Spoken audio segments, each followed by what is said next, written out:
pull up a chair. All right, let's talk as gaming fans and more importantly, as Nintendo players. All right, because right now there's so much awesomeness happening outside of us and we can't play it.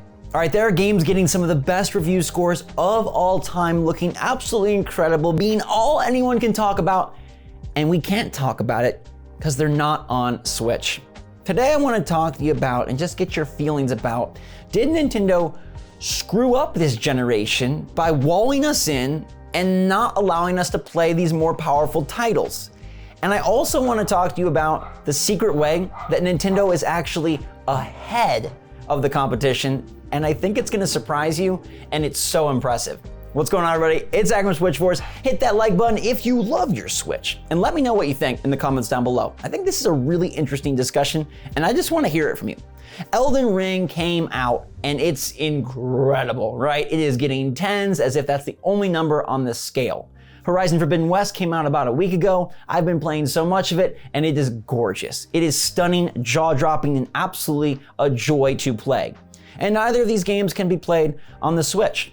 Multi-platform Elden Ring is on every platform, impressing players globally, except on the Switch. I started playing that one too, and it's so massive. It's so daunting, right? The enemies are tough, the bosses are brutal, but the allure of this world, it's so exciting. And Switch doesn't get any of that. In fact, the Switch misses out on most of the AAA top-tier tentpole titles that are targeting next-gen consoles because the Switch isn't a next-gen console. It doesn't have the power to put those kind of graphics and those kind of games on its platform.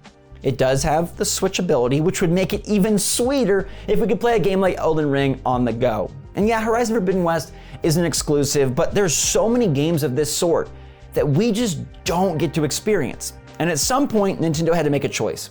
They decided we're gonna go with a less powerful system that can do portability, but can't do a bunch of other things.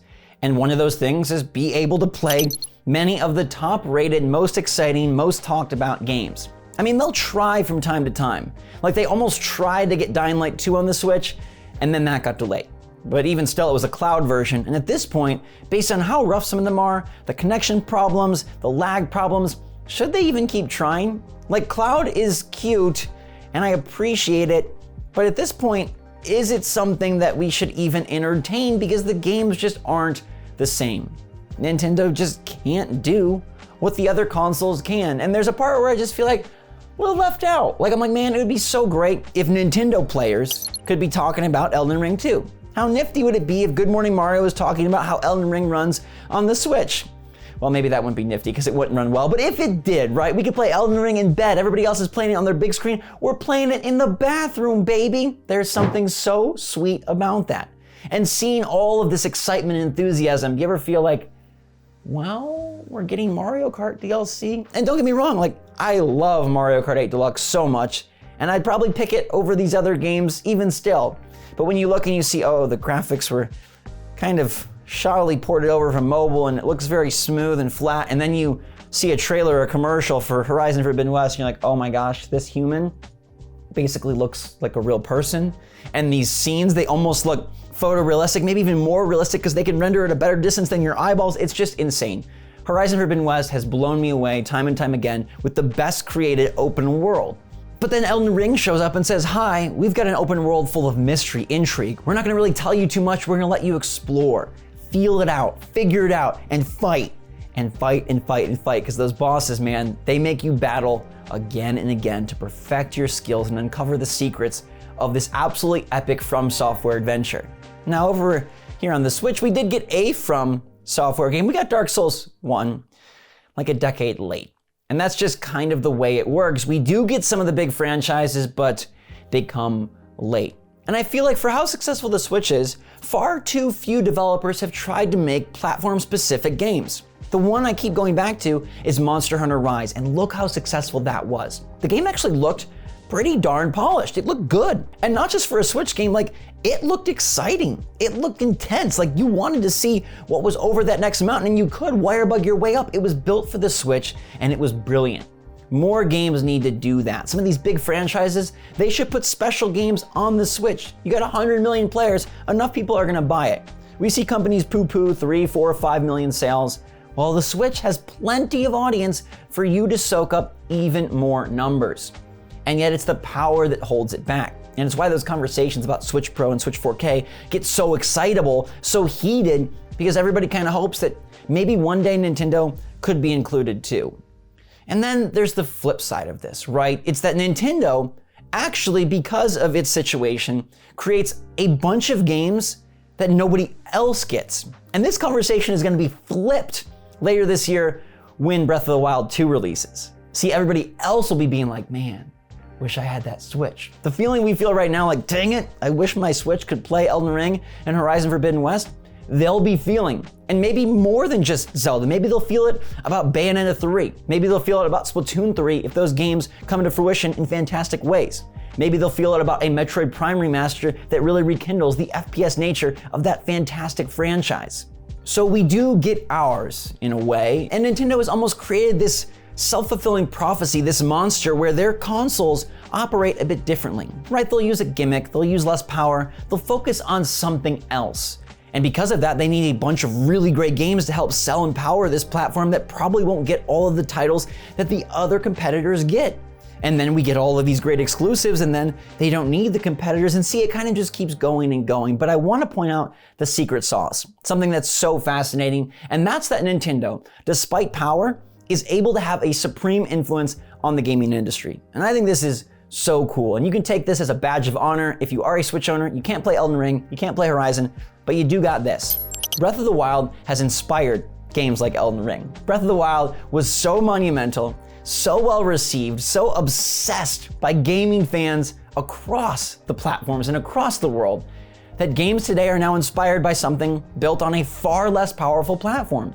That is pretty cool. Nintendo knows fun, they know games, they know gameplay, they know what rewards a player, they know what brings joy to a player, and they are able then to imbue that stuff out there into other companies. They see Breath of the Wild and they say, we want to do that too.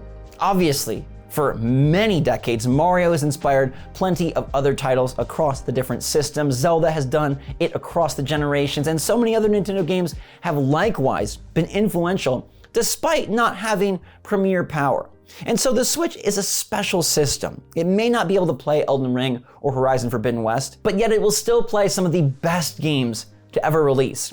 And that's why Super Mario Odyssey still sits atop the Open Critic rankings at number 1, barely eking out Elden Ring, who gave it a run for its money. Oh my goodness, almost took it. But at the end of the day, the Switch still is a star. And so as sad as it is, as much of a bummer as it feels sometimes to be like, man, we are missing out, there's times when everybody else feels like they're missing out, and Nintendo manages to still be such a major player.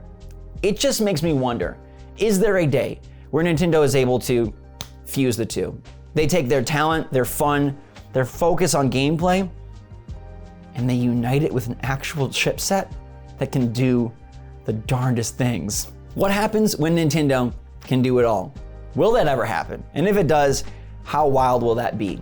A world where they have their IP and all the insane graphics that everybody else has. I don't know. Maybe that just makes the gaming industry combust upon itself. Like, it cannot happen. The system will not allow. I don't know, but it would be wild. Because imagine a Switch system that could do these kind of graphics and still had our favorite franchises. What then, Sony? What then, Microsoft?